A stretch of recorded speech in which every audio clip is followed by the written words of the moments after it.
এই ক্লাসটিতে আমরা পিএসসি মিসলেনিয়াসের বিগত বছরের প্রশ্ন নিয়ে আলোচনা করব। তো ক্লাসটি তোমাদের আপকামিং এক্সামের জন্য ভেরি ভেরি ইম্পর্ট্যান্ট হতে চলেছে। তোমরা অবশ্যই ক্লাসটিকে শেষ পর্যন্ত দেখবে। দেখো, ফার্স্ট কোশ্চেন আছে, সামাজিক ন্যায়ের ধারণা একটি অভিন্ন অংশ, এটি কিসের মধ্যে পড়ে? সঠিক উত্তরটি হবে অপশান বি, সংবিধানের মুখপত্রের মধ্যে। আর সংবিধানের মৌলিক কর্তব্যের কথা বলা আছে 51 নম্বর ধারাতে। নেক্সট দেখো, 2023 সালে এসেছিল, নুনের রাসায়নিক সংকেত বা সূত্র কি? Option A NaCl, B CaCO3, C Na3PO4, D Na2CO3। সঠিক অ্যান্সারটি হবে option A NaCl, sodium chloride. Next দেখো, 2013 সাল থেকে একটি কোশ্চেন আছে, প্রথম কোন ভারতীয় টেস্ট ক্রিকেটে 30 রান করেন? এখানে আমাদের সঠিক উত্তরটি হবে অপশান এ বীরেন্দ্র সেহবাগ। তিনি 2004 সালে পাকিস্তানের বিরুদ্ধে 309 রান করেছিলেন। নেক্সট কোশ্চেন, উলার লেক অবস্থিত?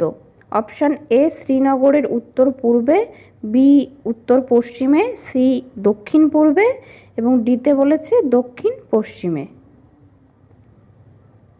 সঠিক উত্তরটি হবে অপশান বি, শ্রীনগরের উত্তর পশ্চিমে। নেক্সট কোশ্চেন নাম্বার 5, হিমোগ্লোবিন হচ্ছে একটি কপার যৌগ, কোবাল্ট যৌগ, ম্যাগনেসিয়াম যৌগ নাকি আয়রন যৌগ?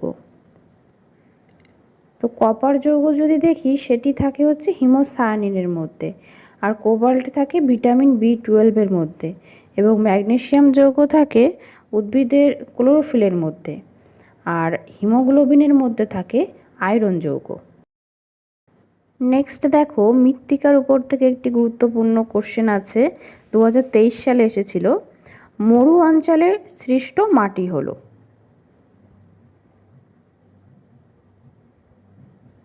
এখানে আমাদের সঠিক উত্তরটি হবে অপশান এ অ্যারিডিসল। নেক্সট কোশ্চেন, জৈব বিপর্যয়ের একটি উদাহরণ? আমি এখানে যে এই কোশ্চেনগুলো তোমাদের করাচ্ছি তোমরা অবশ্যই দেখবে নিজেরা কতটা পারছো। সবই যেহেতু বিগত বছরের প্রশ্ন, তো এই টাইপ কিন্তু তোমাদের এক্সামে আসবে, তাই অবশ্যই কোশ্চেনগুলিকে ভালো করে ফলো করো। আর এরপরেও আমি তোমাদের জন্য এরকম ক্লাস নিয়ে আসবো, তো অবশ্যই তোমরা ক্লাসগুলিকে ফলো করবে। আর এই বিগত বছরের প্রশ্ন ছাড়াও আমি 2026-এর মিসলেনিয়াস ক্র্যাক করার জন্য পরীক্ষার উপযোগী কিছু গুরুত্বপূর্ণ কোশ্চেন নিয়ে আলোচনা করব। তোমরা অবশ্যই ক্লাসগুলিকে ফলো করবে। জৈব বিপর্যয় বলতে যখন কোনো রোগ মহামারীর আকার ধারণ নেয়, আর সেই রোগটি মূলত হয় কোনো অণুজীব, ভাইরাস, ব্যাকটেরিয়া দ্বারা। তো এখানে দেখো আছে ভোপাল গ্যাস দুর্ঘটনা, এটি হয়েছিল মিক গ্যাসের জন্য, মিথাইল আইসোসায়ানেট গ্যাসের জন্য।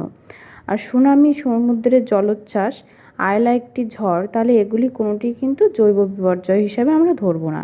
এখানে তাহলে আমাদের সঠিক অ্যান্সারটি হবে option D, 2020 Covid. Next question, বিরল রোগ দিবসের মূল লক্ষ্য কী? এটি 2023-এর মিসলেনিয়াসের একটি কোশ্চেন। এখানে আমাদের সঠিক উত্তরটি হবে অপশান সি, সাধারণ মানুষের মধ্যে সচেতনতা বৃদ্ধি এবং রোগীদের জীবনের উপর তার ফলাফল। নেক্সট কোশ্চেন নাম্বার 9, জামশেদপুর কোন নদীর তীরে অবস্থিত? Option A Damodar, B Subarnarekha, C Ajay, D Rupnarayan. Answer option B Subarnarekha. Next দেখো, 2018-এর একটি কোশ্চেন, রাষ্ট্রপতি নির্বাচিত হবেন অপশান এ নির্বাচনী কলেজিয়াম দ্বারা, অপশান বি লোকসভার সদস্যদের দ্বারা, সি বিধানসভার সদস্যদের দ্বারা, ডি উপরের কোনোটি নয়। এখানে আমাদের সঠিক উত্তরটি হবে অপশান এ নির্বাচনী কলেজিয়াম দ্বারা। এবার আমাদের প্রশ্ন হচ্ছে, এই যে নির্বাচনী কলেজিয়াম সেখানে কারা থাকে? এই নির্বাচনী কলেজিয়ামে থাকে আমাদের যে সংসদের উভয় কক্ষ, লোকসভা এবং রাজ্যসভা, সেই উভয় কক্ষের সদস্যরা। রাজ্যগুলির যে বিধানসভার নির্বাচন হয় সেইখানে নির্বাচিত সদস্যরা। এছাড়া সেখানে থাকে কেন্দ্রশাসিত অঞ্চল দিল্লি এবং পুদুচেরির বিধানসভার নির্বাচিত সদস্যগণ। আরও এরকম ক্লাস পাওয়ার জন্য চ্যানেলটিকে সাবস্ক্রাইব করে রাখবে। আর আজকের এই 10টি কোশ্চেনের মধ্যে তোমরা কটা পারলে অবশ্যই কমেন্টে জানিও।